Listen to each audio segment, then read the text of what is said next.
सामान्य विवाहों की तरह अपनी बेटी का विवाह क्यों नहीं किया था? राजा जनक ने धनुष यज्ञ क्यों किया था? साधारण विवाह की तरह अपनी बेटी का विवाह क्यों नहीं किया? राजा जनक ने धनुष यज्ञ इसलिए किया था, ध्यान देंगे सभी मेरे शब्दों पर। राजा जनक ने धनुष यज्ञ इसलिए किया था, पता है आज तो विश्वामित्र जी राम लक्ष्मण जी को लेकर के जनकपुरी के लिए जा रहे हैं, लेकिन इससे कुछ दिन पहले अकेले विश्वामित्र जी राजा जनक की सभा के लिए गए थे। अकेले विश्वामित्र जी जनक के दरबार में पधारे थे, और जब जनक जी के दरबार में पधारे और विश्वामित्र जी जनक जी के यहाँ 2-4 दिन रुके भी थे, तो जनक जी संतों की सेवा करते थे। जनक की सभा में एक से एक विद्वान लोग सदैव आया जाया करते थे, संत जन आया जाया करते थे। जनक जी सबकी सेवा करते थे, और सीता जी की बाल अवस्था थी, तो पिताजी के साथ सीता जी भी संतों की सेवा करती थी। तो विश्वामित्र जी 2-4 दिन जनक जी के घर रहे। पिता के साथ साथ सीता जी ने भी विश्वामित्र जी की सेवा की थी। 2-4 दिन के बाद विश्वामित्र जी ने कहा, बेटी सीते, तुमने भी पिता के साथ साथ बड़े भाव से हमारी सेवा की है, और अब हम जा रहे हैं, जो भी तुम्हारी इच्छा हो तुम मांग लो, बोलो क्या चाहिए। तो सीता जी ने क्या कहा था कि यदि आप हमें देना ही चाहते हो तो इस संसार में, बाल अवस्था है लेकिन बात बहुत बड़ी कह दी, आप हमें देना ही चाहते हो तो सुनिएगा, इस संसार में जो मेरे लायक हो, मेरे योग्य हो, वो आप मुझे दे दे। तब विश्वामित्र जी ने ध्यान धर करके देखा, इसका मतलब इस संसार में इसके लायक मिलना बड़ा कठिन है। ध्यान धर करके देखा कि ये कोई साधारण कन्या नहीं है। तब विश्वामित्र जी ने कहा, चिंता मत करो सीते, वक्त आने दो, वक्त आने पर इस संसार में जो तुम्हारे लायक है, योग्य है, वो तुम्हें अवश्य मिले। इतना कह करके और विश्वामित्र जी फिर राजा जनक के पास गए और कहा, राजन मैं तो जा रहा हूँ, लेकिन चलते चलते एक बात कह करके जा रहा हूँ कि तुम्हारी बेटी कोई साधारण कन्या नहीं है, तुम्हारी बेटी कोई साधारण कन्या नहीं है, तुम्हारी बेटी आदि शक्ति है, साधारण कन्या नहीं है। और शक्ति का हाथ किसी शक्तिवान के हाथ में दिया जाए तभी अच्छा लगता है। इसलिए तुम अपनी बेटी का विवाह सामान्य विवाहों की तरह मत करना। मेरा कहना है कि तुम्हारी बेटी अयोनिजा है। विश्वामित्र जी ने कहा, राजन तुम्हारी बेटी अयोनिजा है, यानी इसने किसी माँ के गर्भ के द्वारा जन्म नहीं लिया। तुम्हारी बेटी अयोनिजा है, इसने किसी माँ के गर्भ के द्वारा जन्म नहीं लिया, तो आप अपनी बेटी का विवाह किसी अवीर्य पुरुष के साथ ही करना। अवीर्य पुरुष यानी ऐसा पुरुष जो स्त्री पुरुष के संयोग के द्वारा पैदा न हुआ हो, ऐसे अवीर पुरुष के साथ बेटी का विवाह करना। और इतना कह करके और विश्वामित्र जी तो चले गए, लेकिन उसी दिन से राजा जनक को चिंता हो कि मैं अपनी बेटी के लिए अवीर पुरुष कहाँ खोजूं।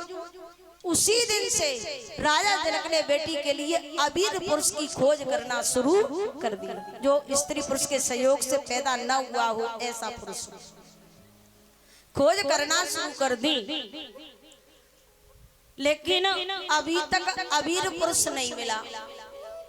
तो एक दिन राजा जनक बड़े दुखी हुए, और राजा जनक ने एक दिन अपने हाथ जमीन पर पटके और रोकर के कहा, हे माँ, असली माँ तो तू है जानकी की, धरती माँ से कहा कि असली माँ तो तू है जानकी की,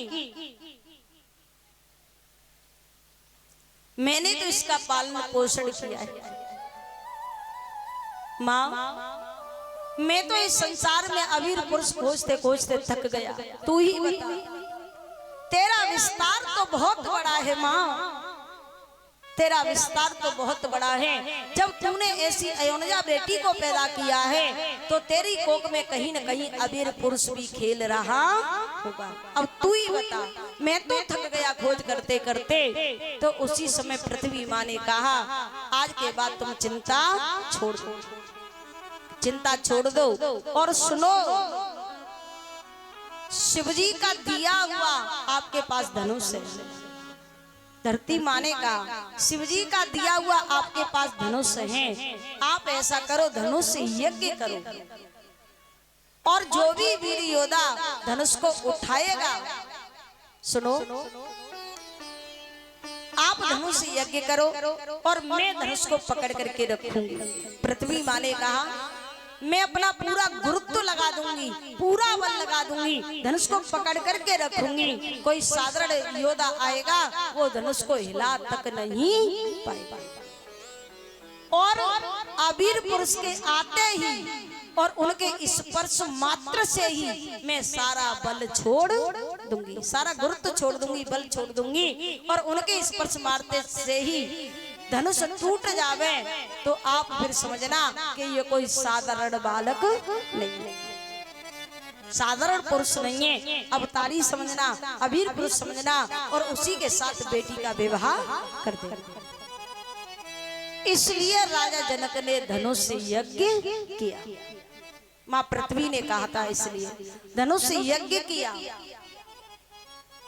और सीता जी ने भी बाल्यावस्था में कई बार धनुष उठा दिया था। राजा जनक ने धनुष से यज्ञ किया। इधर विश्वामित्र जी राम लक्ष्मण जी को लेकर के राजा जनक के बाग में पहुंचे हैं, उस बाग में ठहरे। उसी बाग में गौरी माँ का मंदिर था। इधर से तो राम लक्ष्मण पूजा के लिए पुष्प तोड़ने को गए हैं, उधर से सीता जी सखियों को साथ लेकर के गौरी पूजन के लिए मंदिर में आती हैं। लेकिन प्रथम मिलन राम और सीता जी का बाग में हुआ। प्रथम मिलन राम और सीता जी का बाग में हुआ। उसके बाद सीता जी पूजन गौरी माँ का करती हैं और ध्यान श्री रामचंद्र जी का धरती। पूजन करने के बाद सीता जी सखियों को साथ लेकर के महलों के लिए प्रस्थान कर गईं और इधर विश्वामित्र जी के साथ राम लक्ष्मण धनुष यज्ञ में जा पहुंचे। धनुष यज्ञ में पहुंचे और पता है भैया उस धनुष यज्ञ में देश विदेश से अनेक राजा महाराजा पधारे हुए थे और विद्वानों का कहना है कि एक दिन में एक एक करके 10,000 राजा लग चुके, लेकिन फिर भी धनुष उठाना एक एक करके 10,000 राजा लग चुके, लेकिन फिर भी धनुष उठा नहीं। राजा जनक ने देखा तो राजा जनक एकदम से आवेश में आ गए। राजा जनक ने कहा हे वीर योद्धाओं, अब तुम कभी अपने वीरपन का घमंड मत करना। हे वीर योद्धाओं, अब तुम कभी अपने वीरपन का घमंड मत करना। आज मुझे पता चल गया कि ये पृथ्वी वीर विहीन। यदि मैं प्रण तोड़ता हूँ तो पुण्य का नाश होता है और प्रण नहीं तोड़ता हूँ तो मेरी बेटी सीता कुमारी रहती है। आज पता चल गया मुझे कि ये पृथ्वी वीर विहीन हो गई है, इस पृथ्वी पर एक भी वीर नहीं है। जनक जी ने कहा और लक्ष्मण जी ने सुना। लक्ष्मण जी भी तिरछी नजर करके खड़े हो गए, भौं चढ़ गई लक्ष्मण जी। लक्ष्मण जी ने कहा ए राजा जनक, जरा फिर से कहना क्या कहते हो? क्या ये पृथ्वी वीर विहीन हो गई है? क्या इस पृथ्वी पर एक भी वीर नहीं है? कान खोल करके सुन लो, अगर मैं बड़े भाई राम की आज्ञा पाऊं तो पूरे भूमंडल को हिला करके रख दूं, कच्चे गड़े के समान इसे फोड़ डालूं, सुमेरु पर्वत को मूली की भांत तोड़ डालूं। अगर इस धनुष को उठा करके मैं 100 योजन दूर तक नहीं ले गया तो भाई राम के चरणों की सौगंध खा करके कहता हूं, मैं सदा सदा के लिए शस्त्र का त्याग कर दूंगा, कभी हाथ में शस्त्र नहीं। लक्ष्मण जी ने आवेश में आकर के इतना कहा, सभा में हलचल मच गई, हाहाकार। इसका मतलब अभी तो सभा में योद्धा हैं। राम ने कहा, लखन भैया, जब बड़े लोग आपस में बातें कर रहे होते हैं ना, तो बच्चों को बीच में बोलना नहीं चाहिए। यहाँ पर तो बड़ी बड़ी आयु वाले राजा महाराजा हैं, संत हैं, तो बच्चों को बीच में बोलने की क्या आवश्यकता, तुम्हें नहीं बोलना चाहिए था। लक्ष्मण जी बोले, बड़े भैया, यदि इस सभा में आप ना होते तो शायद मैं चुप रहता। इस सभा में आप ही थे, फिर राजा जनक ने क्यों कहा कि ये पृथ्वी वीर विहीन हो गई है, इस पृथ्वी पर वीर नहीं है, इस सभा में कोई वीर नहीं है, ऐसा क्यों कहा? बड़े भैया, मैं सब कुछ सहन कर सकता हूँ, लेकिन मैं आपका अपमान सहन नहीं कर सकता।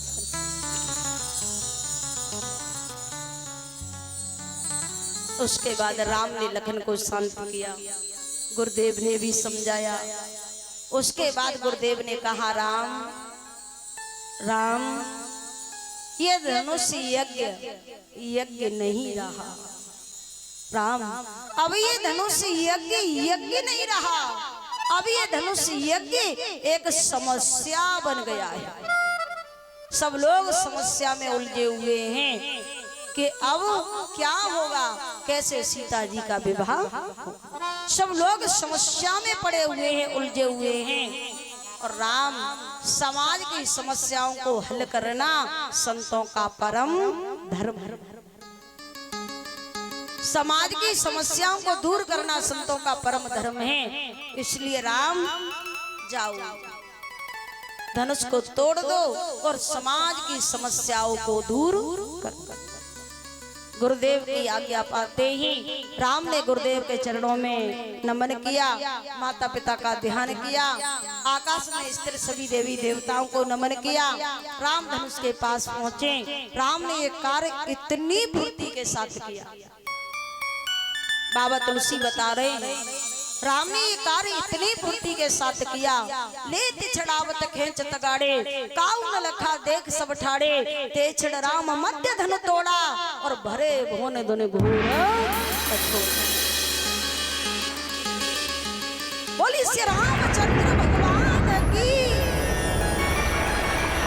बोली शंकर भगवान की, बोली भूमिया बाबा की जय हो। राम ने ये कार्य इतनी फुर्ती के साथ किया कि कब धनुष उठाया, कब तोड़ा, कब डोरी चढ़ाई, ये किसी को पता ही नहीं। देखा धनुष टूट चुका है। सीता जी से कहा, आओ बेटी सीते, आगे आओ, आकर के रघुवर जी के गले में वरमाला पहना दो। सीता जी वरमाला लेकर के चली हैं, लेकिन जिस समय राम ने धनुष तोड़ा था उस समय राम 15 वर्ष के थे, सीता जी 6 वर्ष की थी। अब सीता जी अपने हाथ में वरमाला लेकर के खड़ी हैं, लेकिन पहुंच नहीं पा रही हैं। बड़ी देर हो गई सीता जी को खड़े खड़े, राम झुकना ही नहीं चाहते। तो सीता जी की मां सुनैना ने विचार किया कि जब तक राम झुकेंगे नहीं तब तक माला पड़ेगी, जब तक राम झुकेंगे नहीं तब तक माला पड़ेगी नहीं, और जब तक माला पड़ेगी नहीं तब तक बात बनेगी। बड़ी देर हो गई खड़े खड़े, राम झुकना ही नहीं चाहते। तो सीता जी की माँ सुनैना ने अपने मंत्री को बुलाया, इधर आओ मंत्री। बोलो माँ, कैसे याद किया? मंत्री, आप देख रहे हो ना, बेटी सीता कब से खड़ी है, राम झुकना ही नहीं चाहते, और जब तक राम झुकेंगे नहीं तब तक माला पड़ेगी नहीं, और जब तक माला पड़ेगी नहीं तब तक बात बने। इसलिए मंत्री आप ऐसा करो, वो सामने सीता जी के पिताजी खड़े हैं, आप उनके पास जाओ, उन्हें बुला करके लाओ, और वो राम को झुकने के लिए कहेंगे तो राम उनकी बात अवश्य मानेंगे, क्योंकि वो पिता तुल्य हैं। अवश्य उनकी बात मानेंगे, राम झुक जाएंगे और माला पड़ जाएगी और बात बन जाएगी। मंत्री, यदि यहाँ भी बात न बने तो तुम राम के गुरु विश्वामित्र के ही पास जाना। अब विश्वामित्र जी राम को झुकने के लिए कहेंगे तो विश्वामित्र तो गुरु हैं, अब उनकी आज्ञा का तो उल्लंघन कर नहीं सकते राम। गुरु कहेंगे तो राम जरूर झुकेंगे, राम झुक जाएंगे, माला पड़ जाएगी, बात बन जाएगी। मंत्री तुम दोनों जगह जाना, कैसे भी बात बना करके ही आना। अब मंत्री पहले राजा जनक के पास गया, कहा राजन आप देख रहे हो बेटी को बड़ी देर हो गई खड़े खड़े, राम झुकना ही नहीं चाहते, आप ऐसा करो राम से जाकर के झुकने के लिए बोल दो, राम झुक जाएंगे, माला पड़ जाएगी, बात बन जाएगी। राजा जनक ने कहा मंत्री हम बेटी वाले हैं, बेटा वाले थोड़े, हम बेटी वाले हैं, और छत्री कभी ससुराल में झुक नहीं सकता, और हम एक छत्री को ससुराल में झुकने के लिए कैसे बोल सकते हैं? हम नीति के विरुद्ध कार्य नहीं कर सकते। अब बात बने चाहे न बने, लेकिन हम नीति के विरुद्ध कार्य कर नहीं सकते। उसके बाद मंत्री विश्वामित्र के पास गया, आप तो राम के गुरु हो, आप ही राम से झुकने के लिए बोल दो।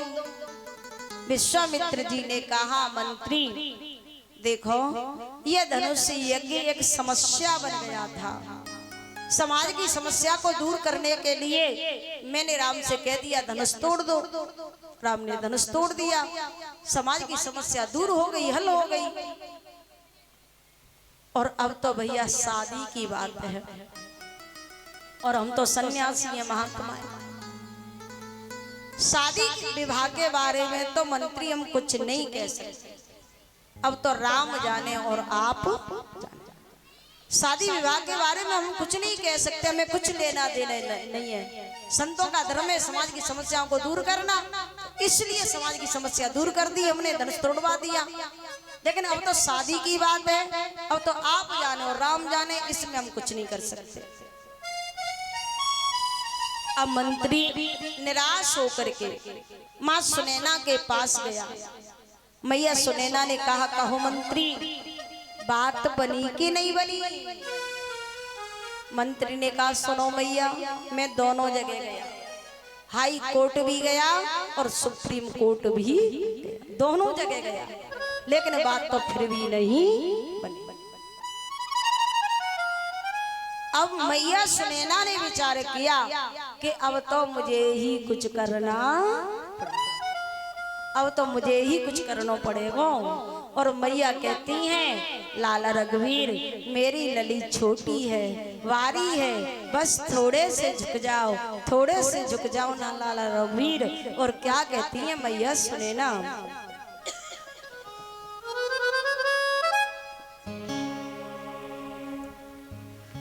झुकी जइयो लला रघुवीर, बस थोड़े से झुक जाओ, इतने में ही काम बन जाएगा। झुकी जइयो तने कर रघुवीर लली मेरी बारी है। झुकी जइयो तने कर रघुवीर लली मेरी बारी है।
इस प्रकार से